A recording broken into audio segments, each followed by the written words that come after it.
O relógio corre e o prazo aperta. Em 2026, o Brasil chega exatamente à metade do caminho, rumo a um dos maiores desafios de infraestrutura da nossa história, a universalização do saneamento básico até 2033. A meta do marco legal é ambiciosa: levar água tratada para 99% dos brasileiros e coleta de tratamento de esgoto para 90% da população. Mas a realidade atual ainda mostra um país perdido, partido, melhor dizendo.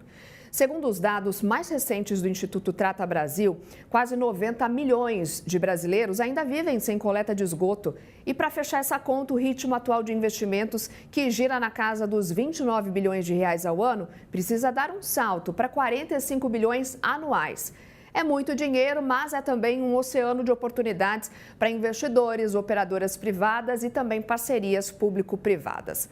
Onde estão os gargalos e quais estados despontam hoje como as grandes fronteiras desse mercado que mexe com saúde, dignidade, bilhões de reais na economia? É o que a gente vai analisar agora no quadro Capital Infra e, para isso, conversamos com o nosso notável, o advogado e especialista em infraestrutura, Augusto Dalpozo. Seja muito bem-vindo aqui ao Premact, hoje à distância, né, Augusto? Oi, Soraya, tudo bem? Mari, hoje estamos aqui na Itália, estamos em Roma para algumas conferências aqui na Sapienza e também para alguns encontros com os investidores, para tentar sempre trazer boas novas, né, Soraya, de que o país está cada vez mais preparado para poder receber investimentos estrangeiros. É isso, vamos lá. Para a gente iniciar essa conversa, né, trouxemos aí alguns dados nessa abertura. Tem um prazo já rolando para que essa lei, então, seja de fato colocada em prática e um tempo considerado apertado, né? 2033 está logo aí para que 99% da população tenha acesso à água tratada.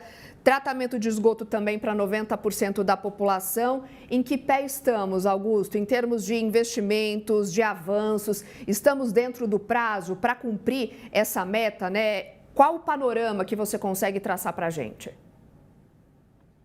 Olha, Soraya, acho que vale a pena primeiro fazer um pequeno esboço histórico aqui do que aconteceu no setor. A gente teve no Brasil o sistema Planasa, né, que trouxe para as companhias estaduais a responsabilidade, especialmente para água e esgoto. Esse sistema, apesar de ter funcionado em alguns aspectos, né, não foi, na verdade, aquele que mais trouxe resultados esperados para a coletividade e para o país em termos de desenvolvimento de água e esgoto, né, de saneamento básico. Então, houve, claro, uma movimentação no sentido de alterar um pouco toda a forma, né, de se compreender o saneamento básico. E, finalmente, em 2007, houve o que a gente chama de marco legal do saneamento básico, né? Esse marco, ele ajudou muito, ele resolveu algumas arestas que eram relevantes para o setor, mas ele precisava de uma nova atualização. Foi finalmente que em 2020 foi feita uma reforma desse marco, né? A Lei 14.026, que realmente trouxe uma nova dinâmica para o setor. E aqui vale a pena citar o deputado que na época era o relator do projeto de lei, Geninho Zuliani, que fez realmente um trabalho fantástico. Eu, como presidente do IDEG, na época, tive várias vezes no Congresso discutindo o novo marco, e eu acho que ele realmente foi uma questão fundamental para que o setor pudesse trazer aquilo que a gente sempre esperava, que era um investimento massivo, né, de capital intensivo e que muitas vezes invisível, né, Soraya? Porque às vezes ele não aparece, mas que traz tanto resultado do ponto de vista econômico e social para a população. E um dos desafios iniciais, para vocês terem uma ideia, era exatamente saber quem era o titular do serviço. Havia uma discussão enorme para saber se era dos estados ou dos municípios, quem era o responsável efetivamente para implementar as políticas e a execução do serviço de saneamento básico. E, finalmente, o novo marco ele trouxe, sim, a definição dessa titularidade, eu digo, a atualização do marco, né, em 2020, e dizendo que os municípios são os responsáveis, são os titulares do serviço público de água e esgoto, mas sabendo também que a prestação regionalizada ela é fundamental, porque muitas vezes os municípios não têm condição de sozinhos, até por escala ou por questões até geográficas, de promover o serviço de saneamento básico. Então, a lei trouxe, na verdade, várias formas de prestação regionalizada, como as regiões metropolitanas, os blocos regionais, para exatamente fazer uma escala maior de união de municípios, para que esses municípios cooperativamente pudessem estabelecer novos projetos. E, claro, o marco teve também essa função importante de trazer mais segurança jurídica e uma regulação mais efetiva para o setor de saneamento básico como um todo, né? Isso foi fundamental, porque o investidor se sentiu muito mais confiado, uma confiança muito maior de poder trazer, né, o seu capital, os seus recursos, para que esse investimento pudesse ocorrer. Essa nova forma de enxergar o serviço de saneamento básico, ele precisa ser visto não só como a prestação de uma água ou de esgoto. Eu acho que é importante a gente falar isso para o nosso telespectador aqui. O saneamento, na verdade, é um sistema, né? Ele envolve captação de água, tratamento de água, distribuição da água, coleta de esgoto, o afastamento desse esgoto, o tratamento também do esgoto, que é fundamental, e, finalmente, a movimentação e a destinação desse esgoto, né, para locais ambientalmente adequados. Então, eu acho que nesse momento, Soraya, nós temos aqui uma fase muito importante, né? O marco fala em 2033, é sempre complicado você colocar cronologicamente, né, uma data numa legislação, mas era necessário dar uma resposta para a população de que se pretendia, lógico, que essa data fosse realmente o marco da universalização do saneamento do Brasil. É claro que muito se andou. A gente, obviamente, verifica aí projetos que andaram, concessões, PPPs, mas eu acho que até temos uma imagem aí, tem um gargalo ainda enorme, né, para ser alocado, e que precisa realmente de projetos que cada vez possam ser mais robustos, né? E também de outros grupos que também possam compartilhar. Nós temos grupos importantes no Brasil que atuam no setor, mas obviamente que eles estão muito alavancados, porque são vários projetos. Então é necessário que outros players também possam participar e que de alguma forma a gente consiga aí fazer com que esse gargalo seja ainda melhorado e com isso conseguir, né? Não sei se... Acho que 100% da universalização em 2033 vai ser impossível, Soraya, mas eu acredito que a gente avançou bastante e acho que essas datas elas nos ajudam a fazer avançar ainda mais. Augusto, porque penso, a universalização, na verdade, ela tem várias camadas, né, de diferentes também tipos de projeto que são necessários. Tem uma primeira parte que realmente a gente vinha aí há algum tempo já com uma dívida que conseguiu avançar agora, que é aquela camada onde é uma formalização, não vou dizer fácil, porque não é, né? Mas tem uma camada que tem estrutura para você entrar realmente com o serviço de uma maneira um pouco mais independente, onde as empresas fazendo investimento conseguem entrar. Mas conforme a gente avança para chegar em universalização, está cheio de unidades. Eu estou pensando em vários ambientes, inclusive de aglomerados mais próximos de estruturas de favelas, etc., que sozinho não é só o saneamento. Tem um quê de urbanização que exige também uma interação com municípios. Ou seja, os casos mais para frente são os mais complexos e ainda existe outro tipo de investimento. Como é que você vê o marco nesse pedaço? Assim? Quer dizer, como avançar por aí? Falta ainda algum grau de, digamos, normatização sobre isso, ou do jeito que está, é mais uma questão de integração do ponto de vista de governança mesmo? Olha, muito boa pergunta, Mário. Eu vou dividi-la em duas. Eu vou falar um pouco da regulação e depois falar um pouco dos desafios que você bem colocou aqui, que são realmente enormes.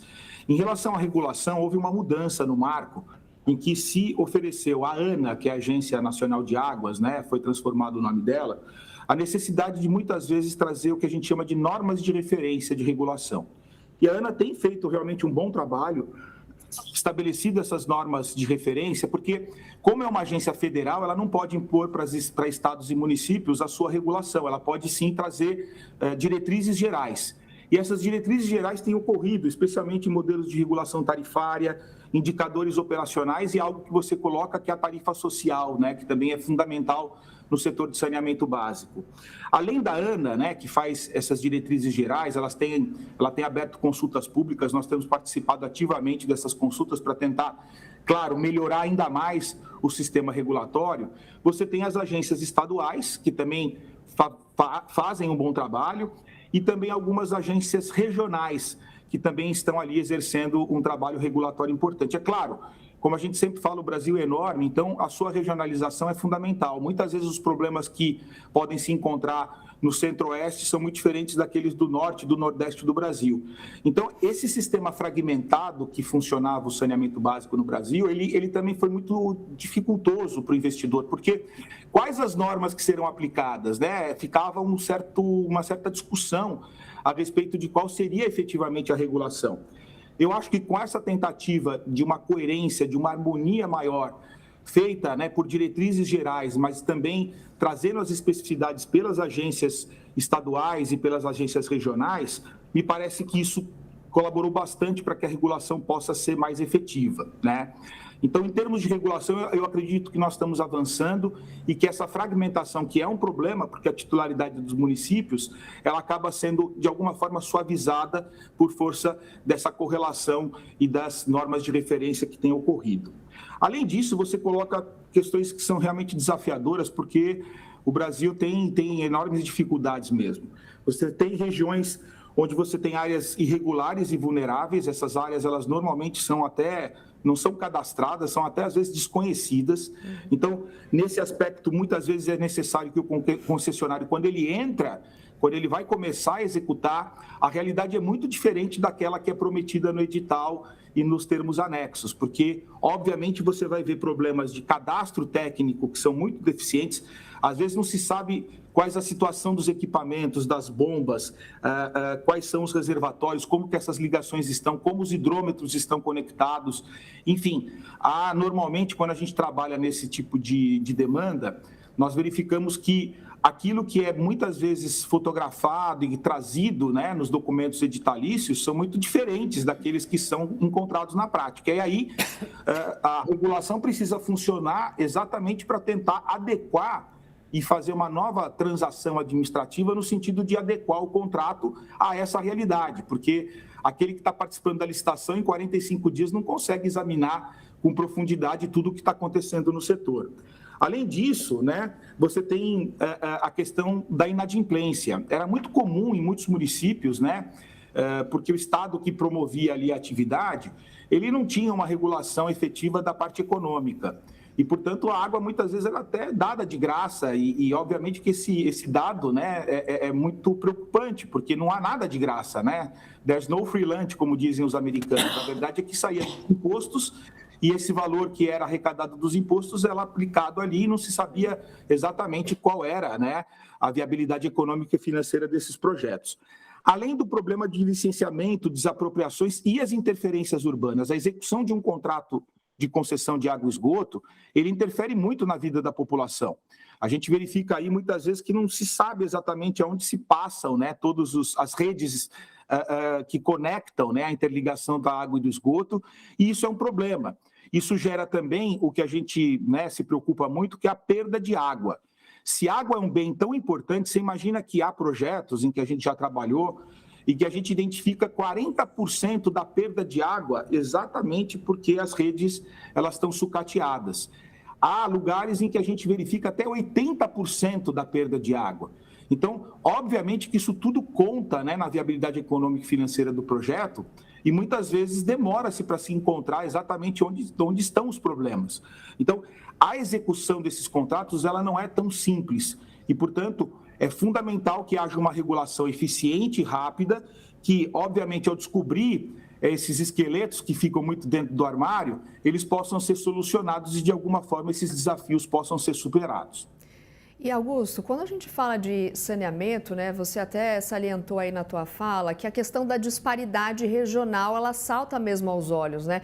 E acaba sendo reafirmada quando a gente vê investimentos escassos em municípios, por exemplo, da região norte, mas, por outro lado, também tem regiões metropolitanas de estados muito ricos, inclusive, com indicadores ruins, né? Essa questão regional, de fato, preocupa, é um dos gargalos nesse desafio que a gente pode apontar alguns, né, para encontrar essa meta e chegar nessa meta aí até 2033? Com certeza, Soraya. Na verdade, é normal que os lugares em que haja mais fragilidade econômica tenham mais fragilidade na área de saneamento básico. Só que também isso tem as suas exceções. Existem regiões até do sul do país que ainda são muito deficitárias, a despeito, né, do sudeste e do sul serem as regiões mais ricas do país. O que precisa realmente é você promover essa estruturação de uma maneira que as especificidades regionais elas possam ser examinadas. Não se adianta você tratar dessas questões de uma maneira genérica. Claro, existem padrões, existem questões que são realmente fundamentais em todos os contratos, mas existem as especificidades. Eu vou trazer uma aqui que é um problema sério no Brasil, que é exatamente o saneamento na área rural. Na área rural ainda é mais complexo, porque você imagina, a escala é muito menor, As redes precisam ser construídas, edificadas, e muitas vezes, para você chegar lá, o investimento acaba não valendo a pena. Então, é fundamental você traduzir tudo isso, porque a universalização é para todos, não é só para a área urbana, é para a área rural também. Então, muitas vezes é fundamental que nos projetos você encontre viabilidade em sistemas que podem ajudar exatamente a essa população mais frágil. Nesse aspecto, eu acho que é muito importante a gente falar que a tarifa social é algo fundamental, né? Se o saneamento básico deve ser universal, muitas vezes a pessoa não tem condições de promover o pagamento ali de uma tarifa que seja uma tarifa adequada. Então, há necessidade de um estudo muito bem feito para que você possa estabelecer ali alguns padrões entre a remuneração que a pessoa tem e o que ela paga de saneamento, para que essa tarifa social ela possa realmente ser utilizada e, com isso, as pessoas também se incentivem, né, a, de alguma forma, conectar o seu esgoto na rede. Porque muitas vezes querem soluções individuais e essas soluções individuais elas acabam sendo muito problemáticas do ponto de vista ambiental. A empresa está sujeita a uma série de regulações, a uma série de normas técnicas também. Então, quando você conecta, há relativa certeza de que a forma com que vai ser feita a coleta e o tratamento desse esgoto, ela vai estar dentro desses padrões técnicos adequados. Inclusive a entrega da água, né? Porque vocês colocaram isso muito bem. O saneamento está muito conectado à questão da saúde pública, né? A Organização Mundial da Saúde, ela traz um número muito interessante, que cada $1 que você investe em saneamento, você economiza 4,3 dólares na saúde pública. E as pessoas realmente, elas morrem por força do saneamento básico. Eu tive o privilégio, eu trabalho com saneamento há 30 anos, eu sou apaixonado por esse setor. E muitos projetos em que a gente volta depois de 10 anos, 11 anos, em que a gente elaborou a estruturação, você vê que as pessoas pararam de morrer. A gente consegue observar que as pessoas, na verdade, têm uma qualidade de vida muito melhor.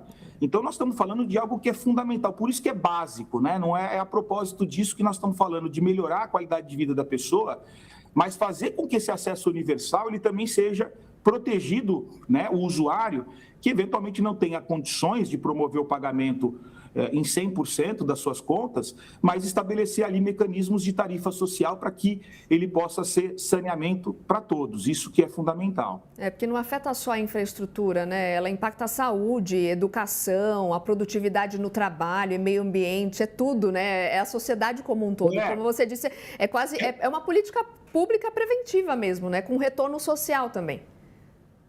Exatamente, é uma concretização de algo que é fundamental. E você vê, se a gente tiver também a inteligência de estabelecer movimentos interessantes, a gente consegue fazer um ecossistema de saneamento muito mais produtivo. Vou dar um exemplo de algo que foi um projeto também muito interessante que nós participamos junto à CESAM, né, lá no Espírito Santo. Porque o que acontece? Muitas vezes, né, você precisa ter uma modelagem mais inovadora para que você possa conquistar outros resultados que não aqueles tradicionais, né? Essa experimentação ela é fundamental. No caso, não faz muito sentido você utilizar uma água que foi tratada para que ela possa ser usada muitas vezes para a indústria, né? A indústria ela não precisa de uma água com tratamento 100% como se fosse uma água potável. Então, projetos, por exemplo, que envolvem água de reuso, são fundamentais, porque aquilo que é um passivo ambiental vira um ativo, né? E esse ativo, ele certamente faz com que esse ecossistema econômico, ele possa ser cada vez mais produtivo. A indústria, ela paga mais barato pela água. O reuso, ele é feito de uma maneira ambientalmente protegida e você aumenta com isso, né, uma receita nova para o concessionário que muitas vezes precisa, né, ter dentro do seu pacote remuneratório um valor a mais para fazer com que aquelas pessoas que estejam mais fora dos círculos urbanos possam ser atendidas. Então, há modelos inovadores, o que precisa é realmente você examinar isso com profundidade para encontrar soluções como essas que, sem dúvida alguma, vão atender a toda a coletividade. E, Augusto, você consegue aí fazer uma aposta, assim, você colocou um panorama de um lado otimista, de outro de muitos desafios até 2033. Mas chegando nessa data, do ponto de vista legal daí, renova, reorganiza, qual que é a sua aposta aí para finalizar? Olha, Mari, você fez a pergunta de $1 milhão, tá? Mas, assim, eu acredito que 100% nós não estejamos prontos para 2033, mesmo com essa onda muito positiva que a gente tem visto, porque como os desafios são enormes, né, a gente está falando de 50% basicamente da população que não tem, né, esgotamento, tratamento de esgoto, você realmente tem um problema sério, né, que é um problema central e que não se resolve do dia para a noite. Como a gente viu, são realmente elementos que são muito desafiadores. Mas o que eu vejo, né, é um ciclo de investimento muito positivo nesse momento. Eu vejo as empresas animadas com esse marco, com a aplicação desse marco. A gente precisa capacitar as agências reguladoras cada vez mais para poder traduzir isso, né, em bons incentivos. E, aliás, eu acho que essa é uma palavra muito importante, Mari, incentivar. Os nossos modelos contratuais de concessão, de PPP, eles precisam trazer o que eu chamo de direito administrativo incentivador. Ele precisa incentivar cada vez mais o concessionário a buscar esses índices e a avaliação desses índices. Por exemplo, você pode trazer bônus quando você atinge uma meta de universalização. É um exemplo claro onde você pode alocar no contrato quando ele consegue atingir uma determinada data ou diminuir, inclusive, a data de universalização, ele vai receber um bônus, ou seja, vai ter uma compensação financeira por força, né, de você incentivar a antecipação desse investimento. Então, receitas acessórias, incentivos para redução para perda de água, que é um problema sério. Então, os contratos, quanto eles mais sofrem, né, maturidade, eles certamente vão permitir que você consiga com que esses incentivos sejam ainda mais encontrados pela população. E é isso que a gente espera. A gente espera um planejamento muito bem feito, a gente espera incentivos muito bem alocados, uma matriz de risco muito bem feita, porque são muitas indeterminações e muitas incertezas que acontecem no dia a dia de um contrato de 30, 35 anos, especialmente com interferências urbanas, como é o caso do saneamento básico, mas o que a gente quer são resultados. Eu acho que cada vez mais o que se espera da análise desses projetos de concessão, de PPP, é se eles realmente trouxeram os resultados que eram esperados. A gente viu os projetos do Rio de Janeiro, de São Paulo, o Espírito Santo, cada um utilizou um modelo diferente. O que eu acho importante não é que é um modelo ou é o único que é o mais adequado. É importante saber se aquele modelo adotado, ele realmente trouxe os resultados. Ele está universalizando o serviço, as pessoas estão tendo um serviço regular, com água de qualidade, que obviamente possa proteger também a saúde pública, e com isso espelhar um ciclo de investimento que seja incentivador. Eu sempre procuro ser positivo, né? Eu acho que se a gente for negativo, a gente não sai da cama, né, para poder correr atrás das coisas. Mas eu acredito que o prazo de 2033, sendo bem objetivo, ele não será alcançado em sua meta de 100%, vai eventualmente haver uma alteração legislativa para ampliar um pouquinho esse prazo, mas eu acredito que nós estamos num momento muito oportuno para que esses investimentos eles ocorram. Conversamos com Augusto Dalpozo, advogado especialista em infraestrutura e notável do nosso canal, para a gente analisar os avanços e desafios também do Marco Legal do Saneamento Básico. Augusto, obrigada pela tua participação. Até semana que vem. Obrigado, Soraya, Mari. Até semana que vem, se Deus quiser. Um abraço forte para vocês. Tchau, tchau.